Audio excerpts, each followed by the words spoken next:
Bible oye Nokwafo Eish nie ebe ye bosome mu ani ana Roja a oye nyame difo obeka asem bi fa Okatakyie Afrifa ho se Okatakyie Afrifa nhwe yie na adaka si nanim aye owuo mepese me huru se asem a Roja bira no ka fa Okatakyie Afrifa ho se no kura bi wo mu se nipa abɔ ne ho pɔ epene kra ko owuo mu a komensa bonkum so nipa abɔ abrante na ye bɔ ne din Roja no oye bɔfo kan bi de ma o man Ghana ase Ghana man panyi ebe ma policefo anasa obema abrante bodyguards nkeye because ye ka nipa o ka wo soro asem a ye abrante me ye difo na so wiase ekuro bi wa ende kuro bi to aso ade a Roja be ka fa Okatakyie Afrifa ho no na mahunu na saa bre na me wa kwantuom Okatakyie Afrifa oye chinjefo na wiase nipa wonje bibi ne bibi ne ku no meji di se Roja asem a obe ka ye Okatakyie Afrifa tu anam ko hu difo ya ebia nka wo ha wati sei kanto no enti me fa saa kwanya we so akasa kire Okatakyie Afrifa se for spiritual side no sunsun fam no stock kwa munye ma no na ade esi ye no eye pobo a nipa ye bottle nanim enye se dana na si kekewu eye ade a na ye bo ato ho nipa pra ne se sei na ye beyewo se obo ade nyankopon amfa fie anetuo ka Okatakyie ya ka won firi wiase enti saa kwa ho san na obo ade de ama no no onfa nya futuo ma ne ho Bible oye Nokwafo Eish nie mpese me hu se Okatakyie Afrifa ade esi da nu na nsan yayi wo na bra bomu yi a eba social media tututuo course yi mpese me hu se eye pobo a nipa bofa ne ho a na da ho twe no akomensa nifa so eye pobo a ni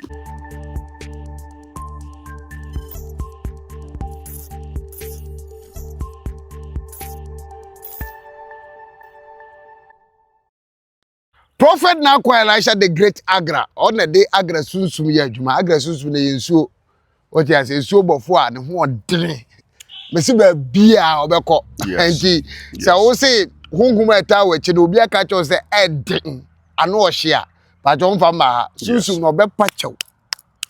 Johane ma ne bia odem bia no Prophet Nokwafo Eish sunsum akwa obi ani na adwuma onyame abofo mpempem obi ani na adwuma sunsum akwa obi ani na adwuma onyame abofo mpempem obi ani na adwuma yes etu ono se na adwuma ne sunsum ade ti se sunsum ade na ha nko ade afa bra na kwa mama kwa ba bio yes we are fine adumura ya da yankopon ase yes adum no e wo so na yankopon enam so de bo ampempem yes ampempem se me na wase amen because amen ye nyawa amen anka sema to yen amen ye wo so de ya amen yes anything de bia aka asem bi se nipa de hwe on fa us spiritual father that is it ya ka asem we sa na kwa Eish the great agra o man ben na me mani so yeah country bia ni ho nipa mfre me mfiri so entie bia nane dai di nka ya woteme nka eto me nsa frɛ wo se entena woto so sorry wate na tumi no obo ade de amaye se yemfa mwa ne mba yes ye nwura da yesum ne twetwe da ho nkomo because uye nipa na tasase so nko ade ka da ya o se oben na obetie yi wasum ne tie because ka nipa ho yes da ye nankasa ye de ma nipa medase Kofi Bible ma yete ase se da yesumu ena ono awurade one ne maye den ekasa nti onipa bi a wote asase so na wonso da ye wo yete ase yawuo tie me onipa sa wote asase so na wonni anisuade hunu wo da yesumu a wo yete ase yawuo ena onipa bi asoso a wo so da ye a na wo wura afi no so no enye because bibi beto a hunu onipa bia wo so da ya wure fi bia no enya de papa nti Nokwafo Eish the great agra me gina ha no makasa kire nyame ma se obi o papa me so da me wure fi papa me so da de be cha me nkai eye o how kese e ma wabrabo because da yesu ni mu no na wo be hunu se wabrabo a wo bodi wiase ebe ye na enye yie abre bia ni nyame ne wo kasa o da yesu eti da bia obeda bia o so nipa so da ya na enye da bia acha kura week bia na wo se wo ti nyame ne okay wiki bia I was say nyame kasa wo ho okay yes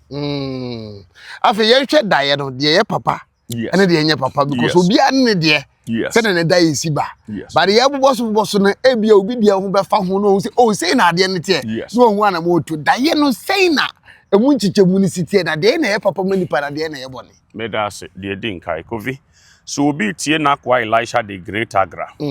na obeso daye na ye pamo no a na se bia omo aye pam no aye bibi te se nantwie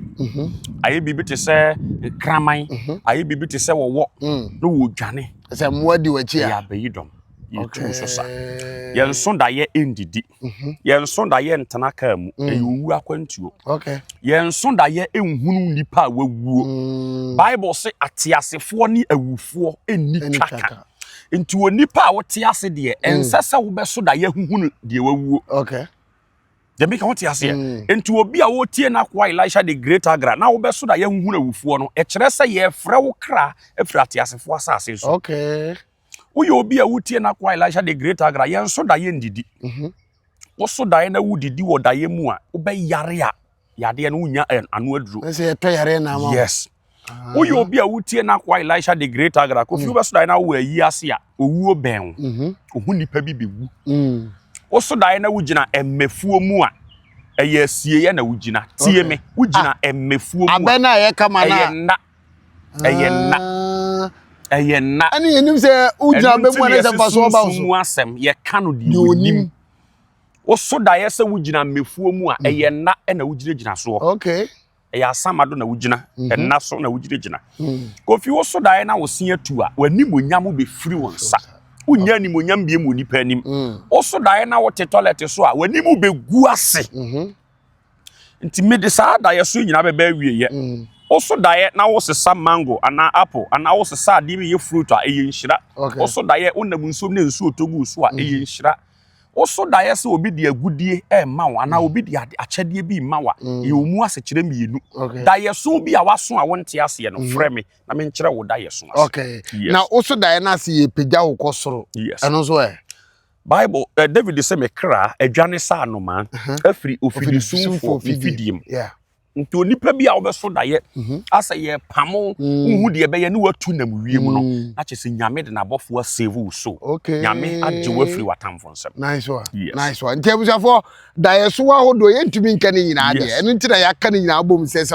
wo da ye bi wo ho ada wo so da ye bi na wonti ase a de o kire da ya ase de gina ha no fa ne number ne frɛ no ne ka da ye ne kire no be kire wase ese akwanche bi wo no so ma wo ya obam wa ye no otima de se ye nhira so a bebam na aya muta aka se obi so da ye na ye papa wale ne bone kura wo so otu ho na mo anye saa no a se ye papa no a emma bone ne nso a wantu ho na mo a ebeto no se na esiti ankasa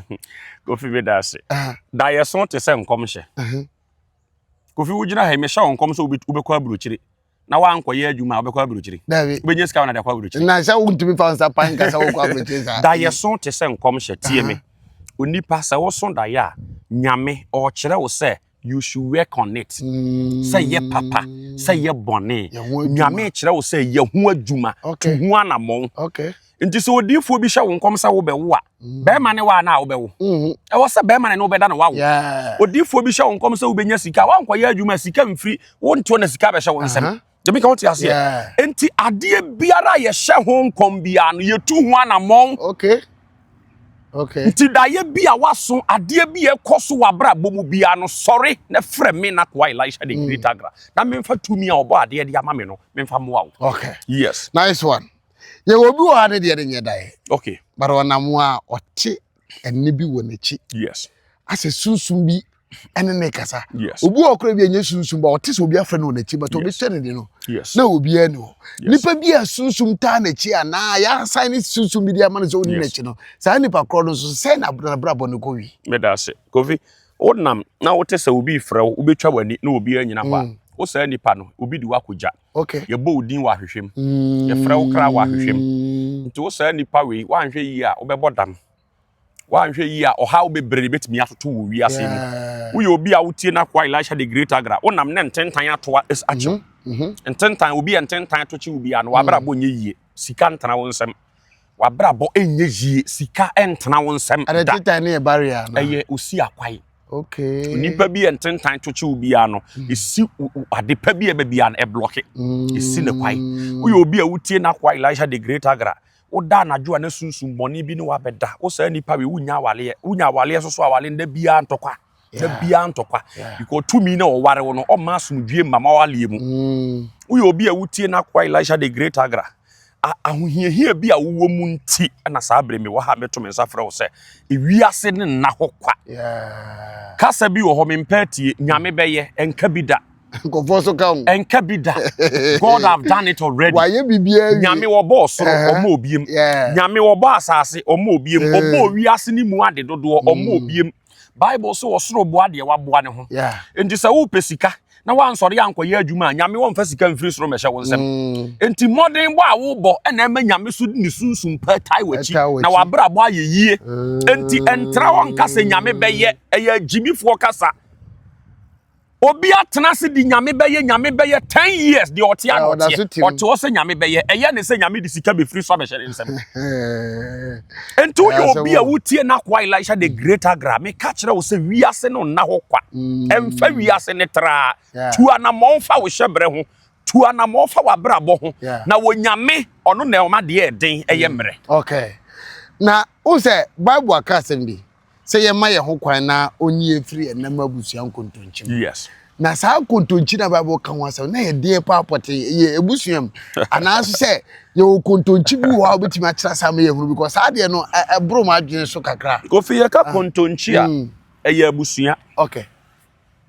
yɛ ka kontonchi a ɛyɛ abusua kuo de me ka ɔte ase na nabusua kuo a ɛyɛ no sunsun fam no ɛyɛ abayi dom wɔn a ɛpɛ nipa sɛyɛ okay de me ka ɔte ase wɔn a ɛsi nkonya na ɔmo mpɛ nipa yi ɔmo di asɛm wɔ sunsun enti yɛ ka kontonchi a ɛyɛ abayi dom enti obi wɔ ha abusua ɛsi nkonya wɔ no yes hwɛ sɛ ɔno kwade na brabo bɛyɛ basa yɛ di wasɛm wɔ sunsun enu nti na me fa akwanya kese yi so aka kire nipa nyina sɛ ewiase no na hɔ kwa emfa nneɛma tra wɔ wabrabom na wo fa nneɛma tra wo de ho saa na wo bra wiedu na asamado ɛpono abu ama wo abiama yes edi edi prophet na kwa Elisha ne number no ene da so no ene de wayɛ adwuma pa antimi nhyɛ da entwetwe ne bebre emu masempa yetia yes ene nta waka kire wo sɛ baabi a woti bia no sɛ bibi ekoso wa brabom na wankasa hunu sɛ wonte ase ennioma no dwere ho a wonte ase uni baabi efiri ba ye so ba beto a yes bacho prophet na kwa Elisha ɛwɔ hɔ ma wo na wo hɔ ma wo sɛ obɛboa no wayi ofiri ɔha ne amane bia wo na mu no na wo so asom adwo prophet karaji ma hunu video bi yes ɛwɔ social media no so yes na ɛyɛ prophet Roja yes na asɛm bi a ɔbɛkae yes na asɛm na ɔka na ɔkafa Okatakyie Afrifa yes sɛ Okatakyie Afrifa wo sɛ ifranda ka bi yɛ den esi no abrante wo hwɛ no wuye koso wuo yɛ den ɛfrɛfrɛ yes wan hwe ɔde saa na asɛmaba ɔsa kɔka sɛ abrante no hwe a yes ɔbɛkɔ ba wi ma bribe baburu no yes ɛnya asɛm ketoa ampa wo kae no yɛ hunu bro na ba so ama Okatakyie Afrifa abatuo yi a ɔmo tu na anu ya constituency yi ɔkɔ sɛ ɔyɛ kɔ supervision yɛ sɛ ɔde metofo na kɔ yɛ na ɔma mfa nkyɛ no yes video aye hunu no ti say abrante na pampama pai ama o makopam ni nyina oji a enya asem ketwa na asem wu ye de na wo ka fa ho na wo hwehwemu so obeya na o me ye hu yes ye be ye ho hwehwemu okay kofi edin kai no e ya rehosem e de Okatakyie Afrifa ewiase nyina ntie na ewiase nyina ma nipa mfa ne se e ya de tra bi na me fa akwanya so Roja Okatakyie me chia wo nkwa so me fa sa akwanya so akasa kire Ghana mampanyi e ya de sre abrante na ye boni din Roja no oye bofo kan bi de ma o man Ghana ase Ghana mampanyi ebe ma policefo anasa obema abrante bodyguards a nkeye because ye ka nipa o ka wo soro asem a ye abrante okay na wieye brei mu meka so obo ade nyankopon ayi na ma o man bi ye difo na so wiase ekuro bi wa ene kuro bi toaso na ewo bi soso na ye den ewie bi enye dane enene da edi nka ya meka Roja ya asem Okatakyie maka na asem beboro mpre na ya asem mpre nu se eja ani tumi a obo ade de asoma no ano eden Okatakyie menkasa ma mekasa nye tenten no ade a Roja be kafa Okatakyie Afrifa ho no na mahunu na saa bre na mewa kwantuom na mahunu na me fa sa akwanya so aka asem se Okatakyie Afrifa oye chinjefo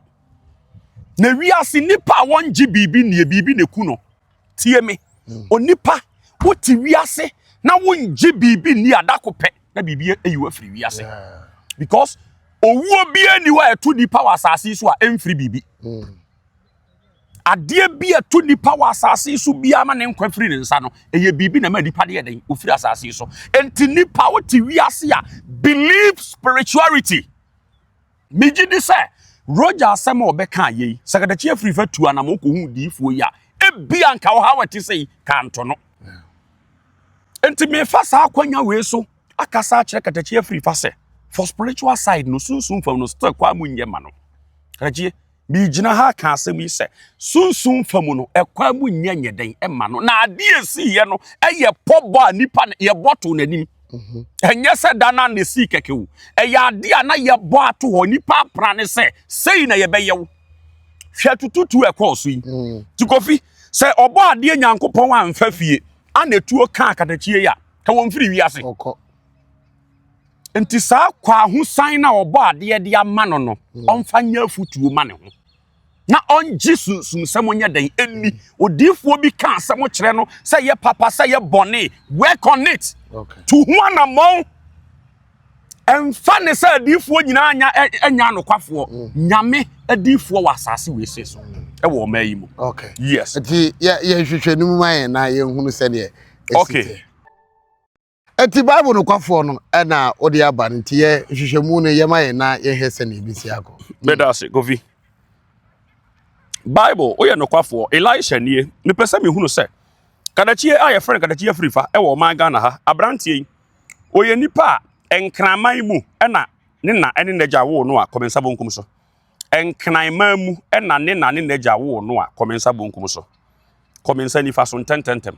ya ngo no wonkraman mu na mum abrantie ye santini a ofira santima mu a komensa bonkum so oye santini a ofira santima mu a komensa Kofi oyedi ni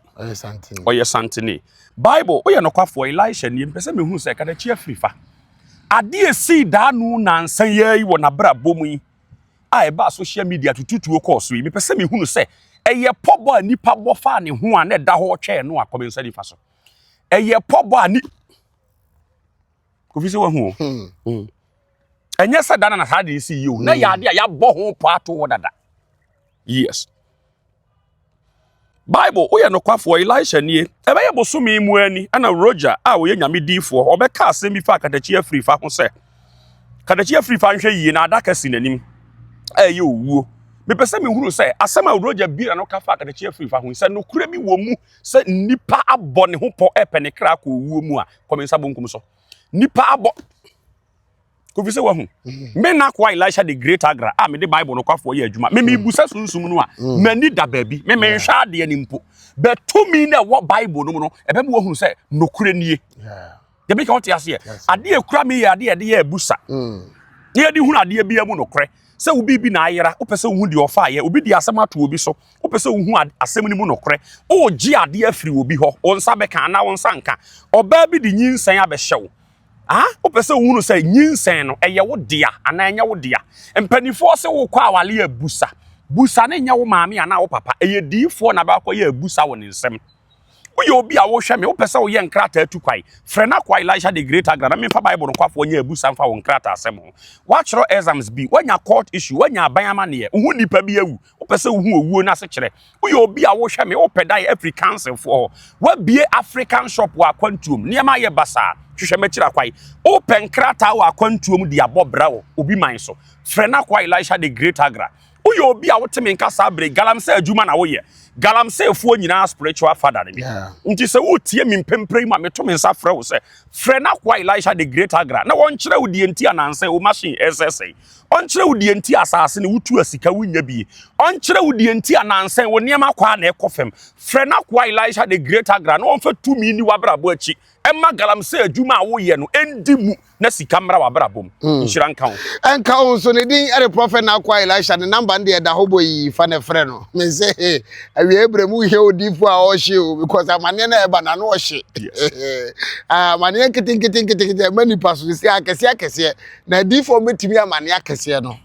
mu ba akọ de gina fa number na frɛ no na ha ne amane na tubetwa o kyerɛ wa kwankyerɛ nkwa na wo ya ma me papa minim de meka obeboa ama ha ne amane twetwa me di Kofi Poku 1 TV the first time here subscribe like comment na share Edemasi